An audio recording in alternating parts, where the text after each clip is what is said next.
आज के आप इस वीडियो में बहुत ही महत्वपूर्ण चीज़ों को देखेंगे। देखिए, इस वीडियो में आप जो कुछ भी पढ़ने वाले हैं ये आपकी परीक्षाओं में स्पेशल अध्यापक भर्ती परीक्षाओं में, चाहे वो टेट की हो, सुपर टेट की हो, सी टेट की हो, MP टेट की हो, एस टेट की हो या रीट की हो या एनी अदर किसी भी स्टेट की अध्यापक भर्ती परीक्षा हो, इन प्रश्नों के बिना वो पेपर बन नहीं सकता, ये गारंटी है। इस चैप्टर से आप जो कुछ भी देखेंगे कम से कम 4 से 5 नंबर के प्रश्न हर हालत में आपके फंसने वाले हैं। किसी भी कीमत पर इससे कम नंबर नहीं आएंगे, अधिक आ सकते हैं। ठीक है, ध्यान से देखिएगा सारी चीज़ों को, पूरे वीडियो में कहीं भी स्किप नहीं करना, क्योंकि हर एक पॉइंट आपके लिए महत्वपूर्ण है। पूरा वीडियो देखने के बाद में जितने भी बच्चे सी टेट की तैयारी या किसी भी अध्यापक भर्ती की तैयारी कर रहे हैं, वो इस वीडियो को पूरा देखने के बाद में एक बार एक रिप्लाई ज़रूर दें, क्या मेरी बोली हुई बातें सही थी या गलत। कई लोगों को ऐसा भी लगता है, क्योंकि कई चैनल में ऐसा किया जाता है कि इम्पोर्टेंट बोल बोल के वो 20 से 25 मिनट ख़राब कर दिए जाते हैं, और कहीं ना कहीं वही चीज़ें बच्चों के दिमाग में बैठ जाती है कि हर जगह ऐसा होता है, लेकिन ऐसा बिल्कुल नहीं होता है। यहाँ पे जो चीज़ें बताई जाएंगी वो आपके लिए महत्वपूर्ण होंगी। तो नए बच्चों को भरोसा करना है और पुराने बच्चों को एनालिसिस करना है कि क्या मेरी चीज़ें सही हैं या नहीं हैं। ठीक है, पहला देखिए सिद्धांत है, मांग का सिद्धांत किसने दिया। ये आपका मोस्ट इम्पोर्टेंट है। ये अब्राहम मैस्लो और H.A. मुरे, इसके द्वारा दिया गया था मांग का सिद्धांत। अगला है, मैस्लो के मूल मांग में कितने अभिप्रेरक तत्व हैं। मैस्लो के मूल मांग में कितने अभिप्रेरक तत्व हैं, तो ये उत्तर है इसका 5 अभिप्रेरक तत्व हैं। ठीक है, कौन सी मांग सर्वाधिक प्रबल मांग होती है, तो दैहिक मांग जो होती है वो अधिक प्रबल मांग होती है। इसकी पेडागोजी हम पहले दे चुके हैं, तो यदि आप इनके बारे में विस्तार से देखना चाहें तो आप पेडागोजी की वीडियो ज़रूर देखिएगा, वो आपको प्लेलिस्ट में मिल जाएगी। अगला है, सबसे कमज़ोर मांग का सिद्धांत कौन सा है। सबसे कमज़ोर मांग का सिद्धांत, ये प्रश्न आपका इम्पोर्टेंट है। ये आत्मसिद्धि की जो मांग है वो सबसे कमज़ोर मांग का सिद्धांत है। अगला है, कौन मानवतावादी मनोविज्ञान के आध्यात्मिक जनक माने जाते हैं। कौन मानवतावादी मनोविज्ञान के आध्यात्मिक जनक माने जाते हैं, तो ये है आपके अब्राहम मैस्लो। ठीक है, अगला है, देखिए इसी क्रम में अगला है, अल्पोर्ट ने व्यक्ति को किस सन में परिभाषित किया। व्यक्तित्व को है, अल्पोर्ट ने व्यक्तित्व को किस सन में परिभाषित किया। तो ये अध्याय के नाम ही है व्यक्तित्व का मापन। तो व्यक्तित्व के मापन से बहुत सारी चीज़ें आती हैं, आप स्वयं देखेंगे कितनी महत्वपूर्ण चैप्टर है ये आपका। तो ये आपका 1937 में हुआ था। अगला है, कैटल ने कितने मुख्यशील गुण माने हैं। कैटल ने कितने मुख्यशील गुण माने हैं, तो ये आपके 12 हैं। कितने हैं? 12 हैं। कौन कौन से हैं ये इन चीज़ों को मैंने आपको उसमें अभ्यास के दौरान पे बताया था कि कौन कौन से मुख्यशील गुण हैं जो ये 12 माने गए हैं। तो आप एक बार उसको ज़रूर देखिएगा।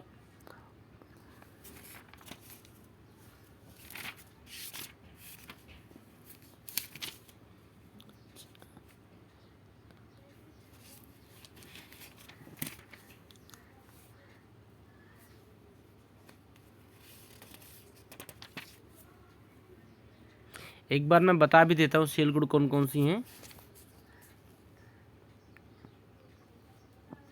इस प्रश्न का उत्तर है, मैं आपको बता रहा हूँ। पहला है ईमानदारी, सत्य और अहिंसा, परोपकार, सामाजिकता, प्रभुत्व, सत्यता, कर्तव्यनिष्ठता, समय की पाबंदी, सौम्यता, उत्साह, अधिनायकवाद, सहयोग। ठीक है, ये आपके शील गुण हैं मानने के लिए। तो ये और भी हैं आपके, इसमें 3 और हैं, व्यवहार कुशलता, आत्मविश्वास और आत्मगौरव। ठीक है, लेकिन जो कैटल के अनुसार थे, कैटल ने 12 माने थे, ये 15 हैं टोटल। कैटल ने इनको कितने माने थे? केवल 12 माने थे इसमें।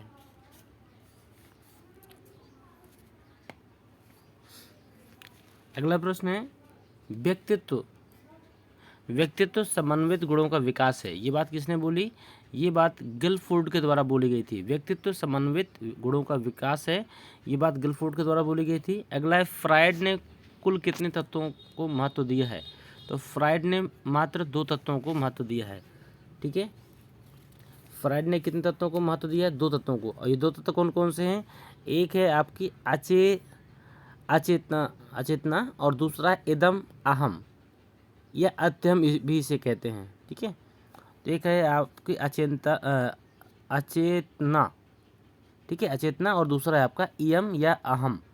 ठीक है, तो ये आपके 2 गुण थे जिनको महत्व दिया है। अगला है मांग सिद्धांत के प्रवर्तक कौन थे? तो मांग सिद्धांत के प्रवर्तक थे अब्राहम मैस्लो। देखिए, कोई टाइम बर्बाद नहीं करेंगे और फटाफट हम आपको सारी चीज़ें महत्वपूर्ण जो भी है आपको बताते जा रहे हैं। बस आपका भी एक सहयोग हमारे प्रति होना चाहिए। ये वीडियो को फटाफट अधिक से अधिक लोगों तक शेयर करें, अधिक से अधिक ग्रुपों में शेयर करें, अधिक से अधिक बच्चों तक शेयर करें। और यदि चीज़ें आपको लग रही हूँ वास्तव में बेहतर हैं तो लाइक करें और एक कमेंट ज़रूर भेजें जो भी आपकी तरफ से बेहतर हो अपने लिए। अगला सील गुण सिद्धांत किसने दिया था? तो सील गुण सिद्धांत दिया था आपका अल्पोर्ट ने दिया था। शरीर रचना सिद्धांत शेल्डन के द्वारा दी गई थी। रचना सिद्धांत किसके द्वारा? शरीर रचना सिद्धांत आपकी शेल्डन के द्वारा दी गई थी। अगला है मनोविश्लेषणवादी सिद्धांत के प्रवर्तक कौन थे? तो मनोविश्लेषणवादी या मनोविश्लेषणात्मक सिद्धांत के प्रवर्तक थे आपके फ्रायड। अगला है व्यक्तिगत सील गुण सिद्धांत पर किसने अधिक जोर दिया था? तो व्यक्तिगत सील गुण सिद्धांत पर सबसे अधिक जोर दिया था आपका अल्पोर्ट ने। व्यक्तिगत सील गुण सिद्धांत पर सबसे अधिक जोर दिया था आपका अल्पोर्ट ने। ये प्रश्न आपका, ये मान के चलिए मैं आपको कहूँ 100 नहीं 101% महत्वपूर्ण है आपका। टेट परीक्षण ऐसा हो ही नहीं सकता कि पेपर में ना आए। तो कहता है टेट परीक्षण में 31 कार्डों का प्रयोग किया जाता है जिसमें से एक कार्ड सादा रहता है। ये चीज़ ध्यान रखिएगा। टेट परीक्षण में 31 कार्डों का प्रयोग होता है। ये वो वाला टेट नहीं जो आप दे रहे हैं, ठीक है, ये परीक्षण है ये। अगला है किसी एक व्यक्ति पर 20 कार्डों का अधिकतम प्रयोग किया जाता है। किसी एक व्यक्ति पर 20 कार्डों का अधिकतम प्रयोग किया जाता है। अगला है कार्ड पर अलग अलग विषय से संबंधित चित्र बने होते हैं। हर कार्ड में अलग अलग विषय से संबंधित चित्र बने होते हैं। प्रत्येक कार्ड पर बने चित्रों के आधार पर 5 मिनट में कहानी बनानी पड़ती है। मतलब उन कार्डों में जो भी चित्र बना है उन चित्रों के आधार पर 5 मिनट के अंतर्गत में आपको एक कहानी तैयार करनी होती है। कहानी बनाते समय परीक्षार्थी को 4 तत्वों का ध्यान देना होता है। कौन सी चीज़ों का? पहला, चित्र में दिखाई गई घटना में पहले कौन सी बात घटित हुई होगी। दूसरा, इस समय क्या हो रहा है। और अगला क्या है, ये लोग क्या सोच रहे हैं, उनके मन में कौन से भाव उत्पन्न हो रहे हैं और इसका अंत क्या होगा। मतलब कहानी बनाते से जब आपको टेट परीक्षण के दौरान पे कार्ड दिया जाता है तो कार्ड में इन 4 चीज़ों का ध्यान आपको पहले से ध्यान देना होता है कि पहले कौन सी बात घटित हुई होगी, इस समय क्या हो रहा है, ये लोग क्या सोच रहे हैं, उनके मन में कौन से भाव उठ रहे हैं और इसका अंत क्या होगा। ये चारों चीज़ें आपको सोचनी होती हैं। अगला है परीक्षार्थी से सादा कार्ड पर कहानी बनाने को कहा जाता है। परीक्षार्थी से सादा कार्ड पर कहानी बनाने को कहा जाता है या उससे सुना जा सकता है। कहानी परीक्षार्थी से लिखाई जा सकती है। टेट के संपूर्ण परीक्षण में 2 घंटे का समय लगता है। ठीक है, ये इसके महत्वपूर्ण बिंदु थे। इससे कोई ना कोई प्रश्न आपका 100 में 100% आपका बनता ही बनता है टेट परीक्षण से।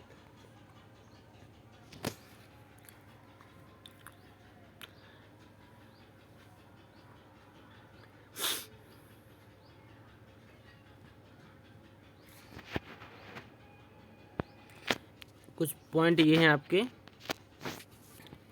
उपयुक्त 10 कार्डों में एक एक करके परीक्षार्थी के सम्मुख प्रशस्त किया जाता है। मतलब 10 कार्डों में से एक एक दिए जाते हैं और परीक्षार्थी के द्वारा बताए गए उत्तरों के आधार पर परीक्षणकर्ता उनके व्यक्तित्व का मापन करता है। मतलब एग्जामिनर जो होता है वो देखता है कि परीक्षार्थी ने जो उत्तर दिए उन कार्डों के लिए उससे उसके व्यक्तित्व का क्या मापन हो सकता है। हरमन रोसा ने परीक्षण के लिए कोई निश्चित समय का निर्धारण नहीं किया था। जैसे कि 2 घंटे बोला गया है लेकिन हरमन रोसा ने इसके लिए कोई भी समय का निर्धारण नहीं किया था। अगला है धब्बों की व्याख्या। ये हरमन रोसा के द्वारा ही है धब्बों की व्याख्या। हरमन रोसा ने ही दिया था इसको।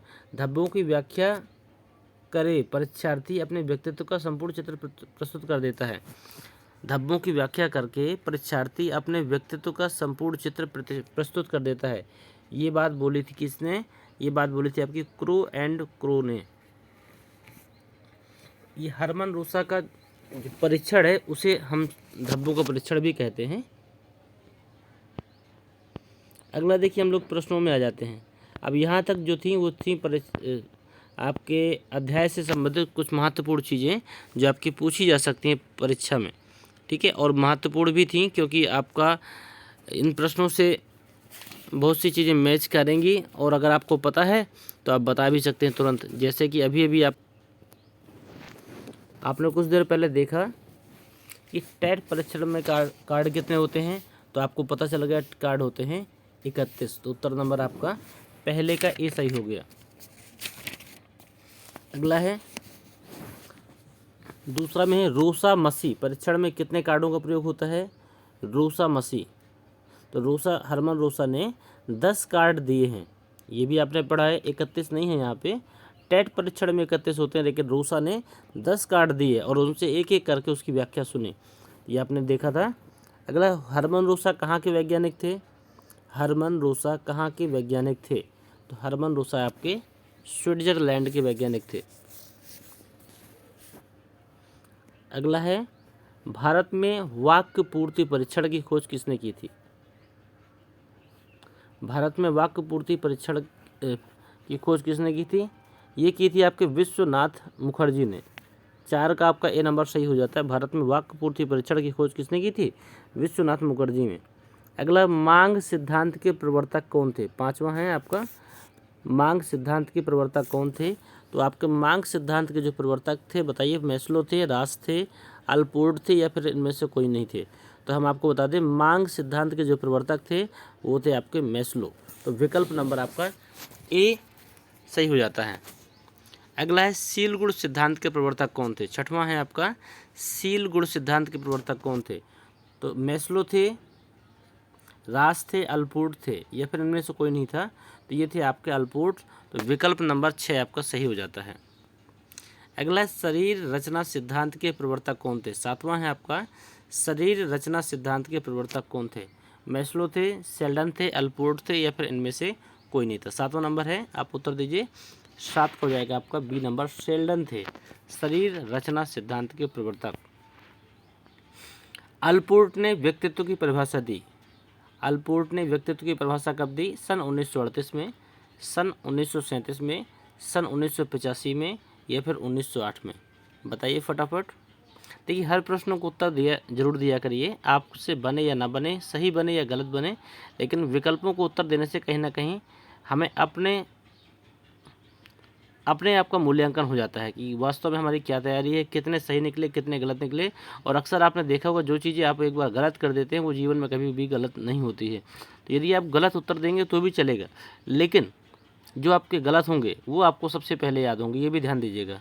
तो आप विकल्प का आंसर जरूर दिया करिए, उत्तर देंगे आप जल्दी सीखेंगे। 8वां, अल्पोर्ट ने व्यक्तित्व की परिभाषा दी थी, कब दी थी? 1937 में। विकल्प नंबर बी सही है इसका। ये इदम अहम पराहम का संबंध है। देखिए, मैंने आपको इसी में बताया था कि 2 बोले गए थे, ये फ्रायड का था। देखिए, परिभाषाएं पढ़ने से कितना फ़ायदा होता है। ये फ्रायड का था, इन्होंने 2 दिए थे, ठीक है, इसी के अंतर्गत है ये।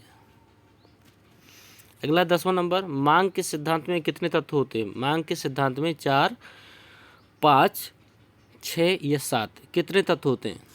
तो मांग के सिद्धांत में आपके होते हैं 5 तत्व होते हैं। तो विकल्प नंबर आपका बी सही हो जाता है। अगला है, निम्न स्तरीय मांग क्या है? ये भी आपने देखिए पढ़ा था, निम्न स्तरीय मांग क्या है? तो निम्न स्तरीय में आपकी सुरक्षा की मांग भी होती है और दैहिक मांग भी होती है। जब दोनों होती हैं तो ए और बी दोनों हो जाएगा। विकल्प नंबर आपका हो जाएगा डी सही। अगला है 12 नंबर, व्यक्तित्व व्यक्ति के समन्वित गुणों का रूप होता है। ये शुरू में ही मैंने आपको बताया था, व्यक्तित्व व्यक्ति के समन्वित गुणों का रूप होता है। यह मत किसने दिया था? ये आपका मत दिया था अल्फोर्ड ने, रॉस ने, गिलफोर्ड ने या शेल्डन ने?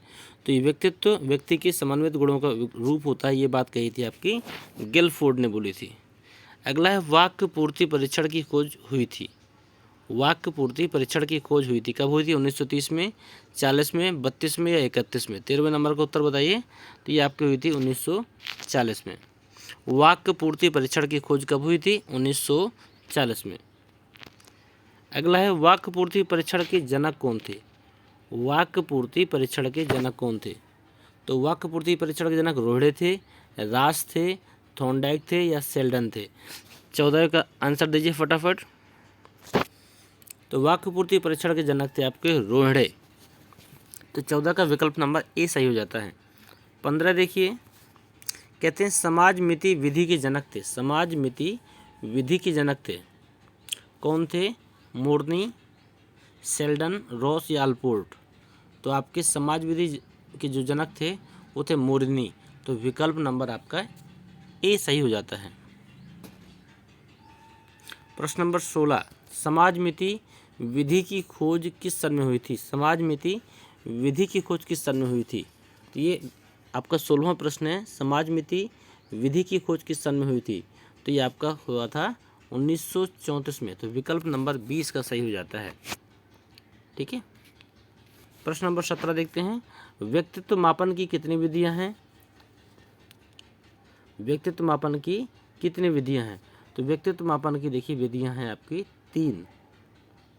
ठीक है। तो विकल्प नंबर इसका बी सही हो जाएगा। तो देखिए इन्हीं प्रश्नों को 10-10 प्रश्नों को करने में 1-1 घंटे का समय तोड़ते हैं कई जगह। मैं नाम नहीं लूँगा किसी का, लेकिन यहाँ पर आपको फटाफट चीज़ें मिल पा रही हैं और बेहतर मिल पा रही हैं। हर चीज़ का करेक्ट आंसर मिल रहा है, शॉर्ट व्याख्या मिल रही है, क्योंकि हम हर प्रश्नों की व्याख्या हर प्रश्नों में दे रहे हैं। इसलिए ज़रूरी नहीं कि एक प्रश्न में हम 4 प्रश्नों को अंदर डालें और चारों के बारे में बात करें, क्योंकि हमें हर प्रश्न में बताना है। तो देख रहे हैं कि आप चीज़ें आपको फटाफट और तेज़ी से कवर हो पा रही हैं।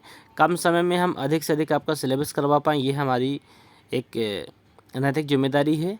बस आपकी एक नैतिक जिम्मेदारी है कि आप इन वीडियो को अपने साथियों तक ज़रूर शेयर करें, और अगर अभी तक सब्सक्राइब नहीं किया तो एक बार सब्सक्राइब करें, और कम से कम हर प्रश्न का जो सही विकल्प है उसका कमेंट जरूर करें।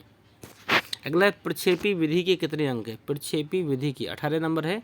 प्रक्षेपी विधि के कितने अंग है? तो प्रक्षेपी विधि के आपके 3 अंग हैं। टेट परीक्षण का समय कितने घंटों का होता है? 19वां नंबर है।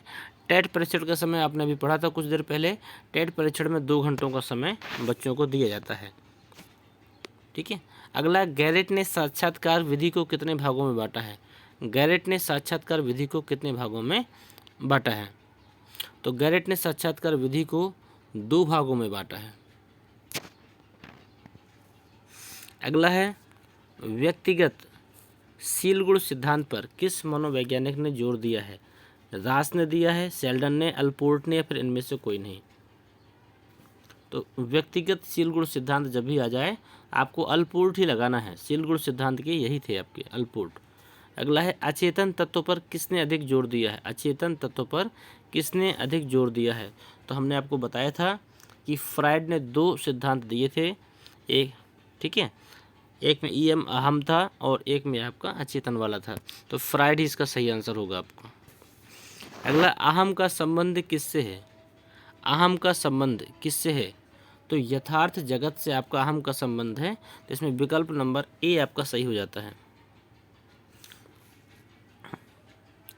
और इदम का संबंध किससे है? इदम का संबंध पाश्विक जगत से है, संस्कार से है, नैतिकता से है, या फिर इनमें से कोई नहीं? तो इदम का संबंध किससे है? पाश्विक जगत से, संस्कार से, नैतिकता से, या फिर इनमें से कोई नहीं? तो 24वें का सही आंसर क्या होगा? ये होगा पाश्विक जगत से। तो विकल्प नंबर ए इसका सही आंसर हो जाएगा। अगला है, पराह का संबंध किससे है? 25वां नंबर है। पराह का संबंध किससे है? तो पराह का संबंध पाश्विक जगत से भी है और पाश्विक जगत नहीं है, पराह का पूछ रहा है ना इसमें। तो इसमें संस्कार और नैतिकता दोनों हैं। 25वें में संस्कार और नैतिकता दोनों का संबंध पराह से है, तो इसलिए इसका विकल्प नंबर हमारा डी सही हो जाता है। अगला है, अल्पोर्ट ने व्यक्तिगत शील गुण सिद्धांत को कितने वर्गों में विभाजित किया है? अल्पोर्ट के अनुसार पूछ रहा है सीलगुण सिद्धांत, तो इसने 3 वर्गों में विभाजित किया है। अल्पोर्ट ने व्यक्तिगत सीलगुण सिद्धांतों को कितने वर्गों में विभाजित किया है, तो 3 वर्गों में विभाजित किया गया है। सबसे कमज़ोर मांग क्या है, ये एक बार आप देख भी चुके हैं। सबसे कमज़ोर मांग क्या है, तो आत्मसिद्धि की जो मांग होती है ये सबसे कमज़ोर मांग होती है। आत्मसिद्धि की जो मांग है वो आपकी सबसे कमज़ोर मांग होगी। केंद्रीय प्रवृत्ति में कितने सीलगुण होते हैं, 28 नंबर है। केंद्रीय प्रवृत्ति में कितने सीलगुण होते हैं, 5 से 10 होते हैं, 6 से 11 होते हैं, 12 से 18 होते हैं, या फिर 2 से 3 होते हैं। तो केंद्रीय प्रवृत्ति में हम आपको बता दें सील गुणों की संख्या जो होती है वो 5 से 10 होती है, इसलिए हमारा विकल्प नंबर क्या हो जाता है, ए सही हो जाता है।